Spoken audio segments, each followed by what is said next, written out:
Hello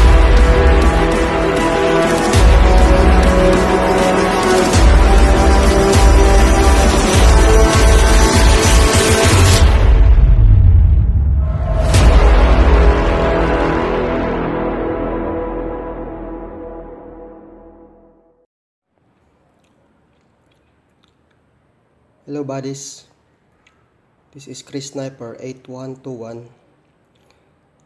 Dahil naka free time, gagawa ko ngayon ng video lecture about benchmarker secrets. So hoping makatulong ito sa mga fellow hunters natin. So tag-list na lang ang salita ko para maintindihan ng both foreign at Filipinos treasure hunters. So again, itong compass natin, geologic compass. Tingnan yung rotation, dapat palaging naka-jonor tayo. Okay, so previously pinag-usapan natin tong benchmarker secrets. So dito nilagay ko ang common benchmark na makikita sa Imperial Japanese Army Camp or Garrison. So, mayroon akong 10 isinulat dito. Number 1, flagpole of Imperial Japanese Army na mostly andyan talaga pag may dating kampo during World War II. Number 2, boundary marker. 3, Old Mohon. 4, Old Well. Number 5, waterfalls. Number 6, old buildings. Gabaldon Building, Old School, old churches, etc.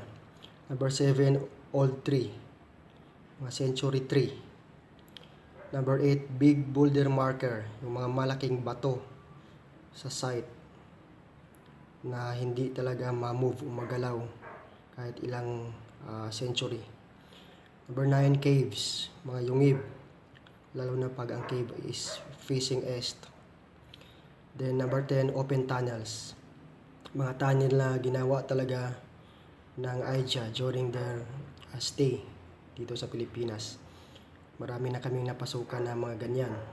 At yun nga, yun ang benchmark sa isang kampo ng AIJA. Then itong pangalawa is very complicated kasi tinatawag natin itong elemental benchmark. Tapos ang positioning nito ay nakaayon sa 8 direksyon sa compass, both major and minor trigrams, both green degrees and white degrees na compass directions. Ito, diniretson lang natin. Code 1 is water element, code 2 is center or earth element, code 3 wood element, code 4 wood element. Then ang code 5 ay palaging balancer yan or earth element. Yan ang pinaka-sentro or tinatawag nating center point. Then code 6 is metal element, code 7 is metal element, code 8 is another earth element or center. Then code 9 is fire element. So tingnan nyo dito sa elemental marker kasi itong mga marker na to ay makikita sa both terrain and water courses. Ibig ko sabihin, makikita to mostly sa mountain formations. Example sa water element, ganito ang formation ng bundok. Tapos itong mga slash na bundok, nakita nyo yung mga bundok na mapaganon, may slash, yan ang mga wood element. Tapos itong metal element, mga bundok na paganon ang forma. Tapos itong fire element, ganon ang forma ng bundok. So tingnan nyo, pansinin nyo, nag-iisang water element due north, nag-iisang fire element due south, dalawang wood element east at saka southeast, dalawang metal element northwest saka west. So itong mga elemental marker na to, makonsider natin na benchmark pag makikita natin ito mostly sa water courses, sa creek or sa river na nakaukit sa mga big boulder or kahit nakaukit sa malaking puno or formation ng mga rock formations. Kaya medyo complicated to, pero explain natin to maigi sooner paano ma-derive at malaman natin na genuine benchmark ang mga elemental na makikita sa isang Imperial Japanese Army garrison. Okay, so siguro alam nyo na ang mga benchmarker. At marami pa. So yan lang muna ang pansinin natin ngayon. Ang mga pinaka-basic. Okay. Ito, nagawan ko ng sketch map. At saka ang unang example natin na benchmark ay ang Japanese flagpole, na mostly ito yung hinahanap ko pag malaman kong dating kampo ng Hapon ang area. So ito yung mga subtopics natin dati: how to identify benchmark, then benchmark with deposit, benchmark as the primary fulcrum point, then benchmark is the basis of triangulation, and documentations of recoveries sa mga benchmarker. Okay, pagmasdan nyo muna mabuti at saka ko explain.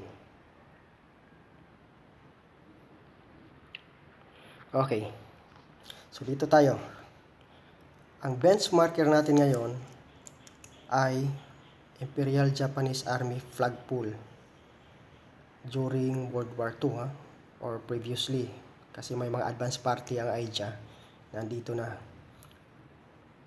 wala pang giyera dati. Naka-plaster na sila ng mga layout para sa treasure burial. Okay, may pattern ito eh. So tinatawag nating 357 pattern, kasi sa tinuturo sa amin mayroong 45 patterns. So dahan-dahanin natin at isa-isahin. So dapat ganito ang orientation sa pag-remap. Palaging naka-due north, cross position. So ito ngayon ang sitwasyon ng site. So pagpunta mo ng site, tapos andyan pa ang flagpole, ang spot ng flagpole. So yan, impromptu, eksakto, yan talaga ang benchmarker ng kampo. Mostly nitong flagpole andyan sa mataas na area o terrain ng bundok, elevated, tapos medyo naka-flat sa gitna. Pag sa mga school naman, nasa plain lang. So depende sa location ng flagpole nila. Tapos ngayon, kung tingnan natin ang structure ng flagpole, ito, semento ito. Ito yung base niya. Tapos may pool yan na metal. Tapos dito ang national flag ng Japan. Tinatawag natin na rising sun. Itong pool niya is metal. Tapos ito yung terrain. Medyo bundok ang terrain natin dito. So diretso na tayo. Kasi nasa Giririn degrees ang code 3 at code 7. So hanggang 50 meters ang paghagilap mo dyan ng coordinate markers. Dito din hanggang 50 meters ang paghagilap mo ng coordinate markers. Tapos itong benchmarker natin, ito yung pinaka fulcrum point natin na basis din ng triangulation. Ayan. Okay, dahil 357 pattern ito code 3, code 5 center or balancers code, din code 7 due west. Code 3 pala is due east, kasi dyan ang rising sun, sisikat. Tapos doon sa metal, code 7 due west, doon lulubog ang araw. So sa mga documentation na nakakuha, may tatlong spot iba-ibang nakuhaan nila. May nakakuha mismo diretso sa gitna ng flagpole na items. May nakakuha sa due east or sa code 3 na items. May nakakuha din ng items dito sa due west. Mostly mga drums. Saka may mga laman na precious metals. Tapos, ang pag-remap mo nito, kasi ito yung fulcrum point natin, tingnan natin dito ang bearing niya pag may makita kang coordinate marker. Example, ito coordinate marker sa southwest. Okay. Ito naman, naka-bearing siya 45 degrees. Tapos tingnan mo din 45 degrees niya dito from BM to CM dito sa puno. Southeast to 135 degrees. Example, may puno dito na old century tree. So consider siya natin na coordinate marker century tree city. Okay. So tapos nagka-align ito. Itong tinatawag natin na east to west alignment of triangulation. So yan na ang flagpole ang basis of triangulation. Okay? Minsan may makita kayong mga bato na puti na malapit sa flagpole na naka-bearing or naka-align mismo na may sulat ng Japanese general. Example sa Visayas, nakita namin General Suzuki ang general. Okay? So hope buddies maintindihan nyo ito maigi dahil napaka-importante nito. Ngayon, pag nakuha na natin ang triangulation, marami pa yung scatter deposit basta may flagpole sa paligid. Example, dito ka naman, ang puno naman ang nasa mother code ang gagawin mong bearing point para sa iba pang mga targets. At itong big boulder, pwede mong gawin siyang bearing points para sa iba pang mga targets within the perimeter sa kampo. Mostly, minimum lang niya is 1 hectare. 1 hectare lang sa paligid. Okay, ito lang muna as of now buddies. At hope ma-apply nyo ito sa inyong mga site na mayroong benchmarker na Japanese flagpole. Bansai and happy hunting. Again, this is Chris Sniper. Don't forget to like my videos and subscribe my channel.